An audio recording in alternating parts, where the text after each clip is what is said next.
Statement of Mark Bilham regarding events culminating in his visit to Hither Green Chapel. Original statement given April 19th, 2015. Audio recording by Jonathan Sims, Head Archivist of the Magnus Institute, London. Statement begins. Let's get one thing straight right now. I don't think I should be here. What happened was really weird, and I'm pretty sure it was illegal, but it can't have been actually supernatural, like ghosts and stuff. That's not real. No offense, I guess. I'm just here because I told Kathy what happened and she insisted that I tell your institute. She's more open to that kind of thing than me. Maybe that's why she chose to live with Natalie. Sorry, I should start at the beginning. Kathy's my girlfriend, Catherine Harper. We've been dating about 1.5 years now. She graduated last year, but I'm doing a medical degree, so I'm not leaving London for another couple of years. She managed to get a job as a trainee teacher up in East Ham, so ended up staying as well. I've got to say I'm glad about it. I'm not sure how good I'd be at a long-distance relationship. Anyway, the original plan was to move in together sooner, but stuff didn't match up properly, and this was before she got the job, so she had to move back with her parents for a while. Long story short, I had to get a house share with some other med students, and she came up later, moving in with Natalie Ennis. I don't know where Kathy met her. They've always been friends. But I don't think she was at uni with us. She never talked about it if she was. Kathy grew up in London, so maybe they were friends from school or something. She seemed nice when I met her. Quiet, but nice. She was very serious, though. I don't know if I ever actually heard her laugh. Maybe she just didn't find my jokes funny. Who knows? She was religious, too. I've never had much time for God myself, and Kathy didn't either. That's why I was kind of surprised the first time I visited her new place and found a framed Bible quote on the wall. Can't remember what it was, something about Jesus and faith. I don't really know Bible stuff. Kathy said it was Natalie's. She didn't mind her putting it up there in the living room. Kathy's nice like that, you know? Just letting people be themselves. Me and Natalie didn't get on. I don't know if you picked up on that. We didn't hate each other or anything like that. We just didn't have anything in common. She didn't really watch TV or movies, and I didn't know anything about crochet, politics, or God, which were pretty much her only interests. Kathy was always trying to get her to come out with us, and she'd just say no, which was fine by me. She always seemed happy enough, though, hooking me on into whatever she was making at the time, reading some boring book on the political history of the bonnet or something. That changed last October, when Natalie's mum died. I don't know how it happened exactly. Heart failure, I think? It was sudden, I know that much. And it hit her hard. I mean, obviously it did, it was her mum, but I think she lost her faith. The Bible quote wasn't on the wall the next time I went over, and when I asked Kathy about it, she gave me a look like I shouldn't bring it up. I didn't see much of Natalie after that. She was still around. I'd sometimes see her heading into the kitchen to get some food or tea or something, but apart from that she just stayed in her room. So far so normal, right? You lose your mum and it messes you up. That month was sad, but it's not what Kathy wanted us to talk to you about. No. It was what happened afterwards. It was after Natalie found her new church. It was Kathy who told me about it. This must have been about 2 months after Natalie's mum died. I must have asked how she was doing, if she was feeling any better. Kathy said that, yeah, she was. Apparently she'd found a new congregation and seemed to be getting some comfort there. She hadn't been crying so much at night, Kathy said, and hadn't been quite as prickly when she tried to talk. I noticed that the Bible quote hadn't gone back up, though. I thought, if she was doing better, I'd probably see Natalie around more when I stayed with Kathy, but if anything, she seemed to almost completely disappear. She never seemed to be there when I went over. I'd see her leave in the evening and come home early in the morning just as the sky was starting to get light. She'd go straight into her room, ignoring us completely. When I asked her where she'd been one time, she just told me, church. I asked her a few more questions, but she stared at me in this weird way until I got freaked out and left the room. I joked with Kathy that her flatmate was turning into a vampire, but instead of laughing, she just got defensive and said that Natalie couldn't be a vampire. Then she started listing times she'd seen her in the sunlight before just kind of trailing off. I think we both realized how messed up it was if she could list the number of times she'd seen Natalie in daylight. Other strange stuff began to happen around the flat as well. The light bulbs kept blowing to begin with. Well, that's not entirely true. It always seemed to be that when we got in after dark, we'd try to turn on the lights and, well, nothing would happen. At first we just threw the old bulbs out and replaced them, but it kept happening. We checked the fuses, the sockets. Kathy even called the landlord to have someone check out the wiring, but it all seemed fine. The lights kept not working, though.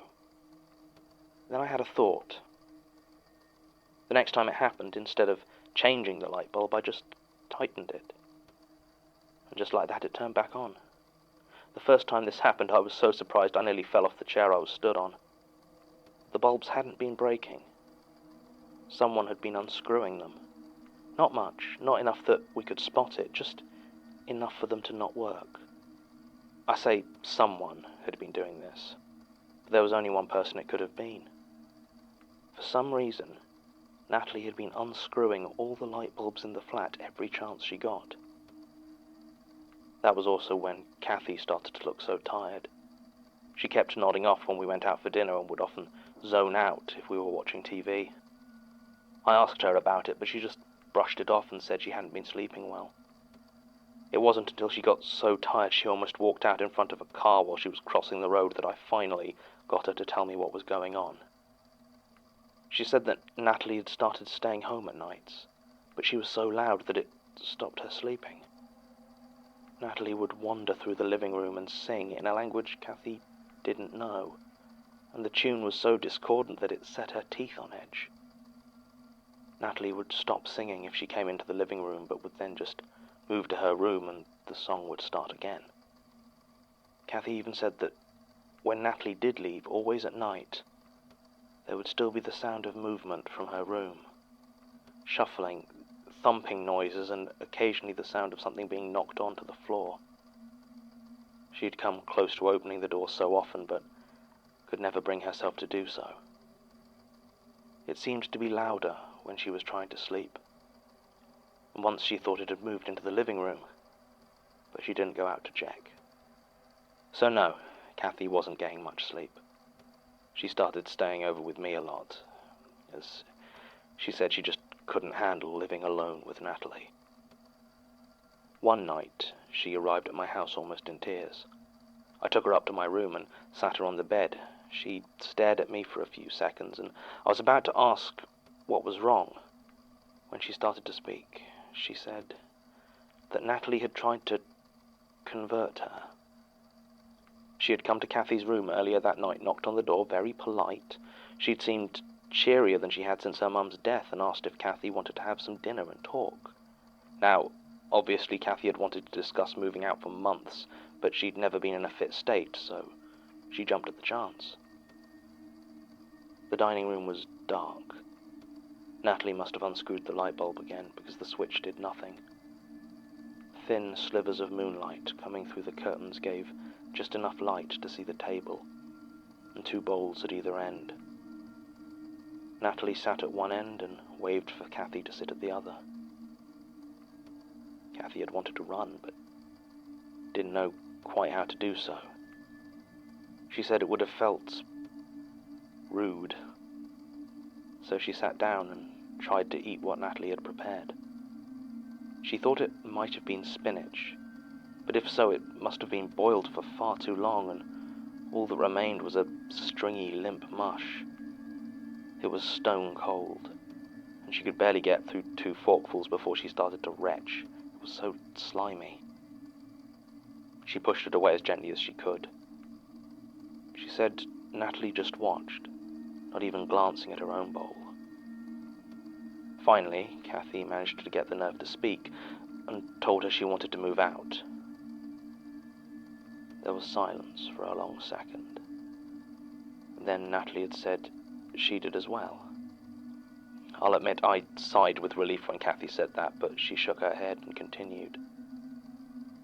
Natalie had begun to speak, longer and in more detail than she had for a long time. She said that she needed to move out, that she had a new home to be going to, a new family. She said that they were all going, that 300 years was a long time to wait, but she was lucky to have found it so close to the end. She said that it wasn't long until they were collected by Mr. Pitch. She said that Kathy could come too if she liked. She could be saved. It was at this point Kathy realized Natalie was talking about her church. She became very scared and stood up, telling Natalie thanks, but she wasn't really one for Christian worship. And Natalie laughed at this. Laughed long and hard, never breaking eye contact. She had said, "No, but you're a natural for them. You're worshipping as we speak." It was at that point Kathy ran and came over to my house. Natalie hadn't tried to stop her. At this point, I was angry as all hell. If Natalie wanted to join some weird cult, and by that point we were both sure that's what it was, then that was her business. But she was scaring Kathy. There was no way I was going to let that stand. I told her that I was going over to her flat, was going to have it out with Natalie. I don't know what I was going to do. I mean, I wasn't going to hit her or anything. I just needed to make it clear that you couldn't just screw with people's lives like this. Kathy told me not to go, but she wasn't in any fit state to stop me. I got in the car and started to drive. It was an overcast night, and without the moon the streets were dark. The lamps on the road seemed dull, and even my headlights didn't reach as far as I thought they should. It wasn't far to the small house. I didn't expect any lights to be on, but the silent darkness of the place still sent a shiver down my spine. I had a key to the door and let myself in. I'd taken a torch from my car, and sure enough the lights weren't turning on. The hallway was silent, but my nerves were on edge, and I started to look through each room in turn. Nothing. There was no sign of Natalie at all. I stood there, in front of her room. It just had a normal wooden fire door, but my hand still hesitated as I reached to open it. I knew it was empty. By now I was sure she wasn't home. Still, I was starting to feel that fear that Kathy had described. I saw that my hand was shaking. I tried to ignore it, grit my teeth, and I opened the door. The room inside was empty, as I had thought. But it wasn't just that Natalie was out. It was completely bare. No furniture, no possessions, nothing. The carpet had been torn up, leaving the bare floorboards exposed, and the wallpaper had been stripped from the wall. All of it had been stuffed and nailed up against the room's only window, leaving it completely covered. No light from outside got through, and the torch was the only reason I could see at all. I started to look around for any clue to what Natalie had been doing or where she had been. In the corner, half slipped between the boards, I spotted a piece of paper. It was small and thick, and seemed to have something written on it. Picking it up, I saw it had 3 words on it. Hither Green Dissenters. The other side had a symbol of some kind written in thick marker pen. A curved line with 4 straight lines coming off one side of it, like a closed eye. I kept the paper, and your institute can have it if you want. It's not like the police were interested in it. I called Kathy to tell her what I'd found. She was worried about me, but also about Natalie. Whatever this weird church was that she'd joined, I think we both reckoned it might be bad for her. Really bad. Kathy wanted to phone the police, but I told her there just wasn't enough for it to be a crime. Not yet. I told her I'd keep looking. I might have lied, to be honest, and said I was just going to look around the house more, but, well, I did a search for Hither Green Dissenters, and it looked like there was an old abandoned chapel, the Hither Green Dissenters Chapel, in a graveyard near Lewisham. I had decided that I needed to check it out. No idea what I was hoping to find. Enough to call the police in, I guess. By now it was just past midnight, and the drive down wasn't too difficult. There was still that thickness to the night, a heavy gloom that deadened all light, like someone had turned the brightness down on London. I found a parking spot not too far away from Hither Green Cemetery, and started to walk towards it. The iron gates stood wide open, so I went in. The graveyard itself wasn't as bad as I'd feared. If anything, it felt quite peaceful. The darkness seemed right for it, and the stones stood silent and firm. I walked along the path until my light fell across a small building. The chapel. It was tiny, surrounded by temporary fencing that looked like it had been there long enough to become permanent. It had a single pointed bell tower, and the windows were covered with old boards that looked like they'd seen the worst of the rain. There was only a single entrance, a pair of double doors set at the front. To my surprise, they stood open. I called out Natalie's name, shouted, and asked if anyone was in there. But there was only silence. I shouldn't have gone in. Of course I shouldn't have gone in. I'm not that stupid. I've never been that stupid. But for some reason, standing there in that dark, empty cemetery, I made the decision to look inside. It was easy to squeeze past the barriers. I still had my torch with me, but it didn't shine very far in. I entered slowly, casting my light over everything, just in case there was some hooded cultist freaks waiting to jump me. But there were only old broken pews, discarded bottles and cigarette ends, the normal detritus any abandoned building collects. I was just about to turn around and leave, when my torch died. Immediately, I was plunged into complete darkness. No light was coming in through the door. I couldn't even see where the door was. Everything around me was pitch black. I tried to get the torch to turn back on, turning the bulb and hitting it in a near panic. I tried to take the batteries out and put them back in, but I couldn't see anything, and I ended up fumbling and dropping them. I knelt down and tried to feel where they were, but the ground felt odd. I hadn't paid much attention to it when I first came in, but the floor had been chipped, dusty, and covered with a layer of junk. But when I started to feel around for the batteries, it felt smooth and clean and very cold, like marble or something. I called out for help, but my voice just echoed in the silence. Then the singing started. It seemed like there were dozens of voices, but they didn't match together right. Some were singing really high, and others so low it made my teeth hurt. The words were in some other language, but I remember they kept coming together for the words Ni Alisand or Alicent, I think. I was freaking out, so I got to my feet and started to walk forward as fast as I was able, my hands stretched out in front of me in case I hit anything. The chapel couldn't have been more than 30 feet long, maybe 20 wide, but I walked for well over a minute without hitting anything. I just staggered through the complete darkness with that awful singing everywhere. At one point, I honestly thought I might have died and gone to hell. Finally, my fingers brushed against something. It was cold like the floor, but rough. It felt like rusted metal, thin strips of rusted metal in a crisscross pattern, with small gaps between them. At least that's what it felt like. I didn't hold on to them for very long, because as my hands rested there, I felt fingers reach through the holes and try to grab me.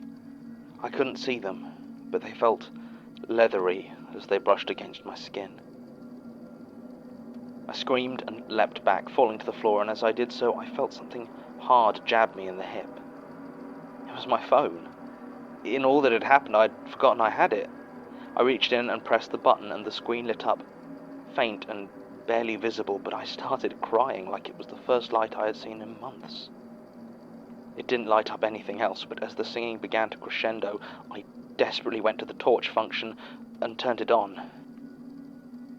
And it did turn on in a sudden flash of brilliance, and the singing stopped. In the silence, I shone the makeshift torch in front of me and saw a broken pew. The floor was once again covered in junk, and I could see the doorway behind me, leading out into the night. I ran, calling Kathy first and then the police. They didn't find anything, of course. They gave me a telling off about trespassing and took down a missing person report about Natalie. Nothing was found, and as far as I know, she's still gone. I didn't tell Kathy exactly what happened for a few weeks, but when I finally did, she made me come here and talk to you. I think that's everything. Can I go now? Statement ends. The last section, naturally, is the one that invites my skepticism, but let us disregard that for now and discuss the other aspects. Sasha has confirmed that Natalie Ennis was reported missing by Mr. Bilham on March the 11th, 2015. There were no leads regarding her location beyond the piece of paper mentioned in the statement, and no traces of any church or cult was found within the Hither Green Chapel or the graveyard surrounding it. When we contacted Mr. Bilham and Ms. Harper to follow up, neither of them had heard from her in the intervening year, nor did they have anything to add to the statement. The symbol upon the piece of paper does indeed resemble a stylized closed eye, and there are enough other parallels to statement 00200312 to make me suspect, and a suspicion is all that it is at present, that the People's Church of the Divine Host may still be in existence. Also of note, the words Ni Alesund. I don't know for sure if Mr. Bilham remembered them correctly, but Tim pointed out that Ni Alesund is actually a small town in Norway. In fact, except for research installations, it is the most northerly human settlement on Earth, located at a latitude of north 785530. It is a company town, owned and operated by Outer Bay, but what it has to do with Mr. Bilham's account is anyone's guess, assuming it isn't all coincidence. That far north, during the winter, nights can last for a very long time. Martin found one other thing while combing through police reports for the Hither Green area. About a month after the statement was given, on May 15th, 2015, police were called out to once again investigate the chapel. Neighbors had apparently heard screams from inside just after 11 p.m., but when officers arrived, they found nothing to indicate any sort of incident or foul play. I'd be content enough to ignore this, if it wasn't for the fact that, according to the official file, May 15th, 2015, was the day Gertrude Robinson, my predecessor, passed away. End recording.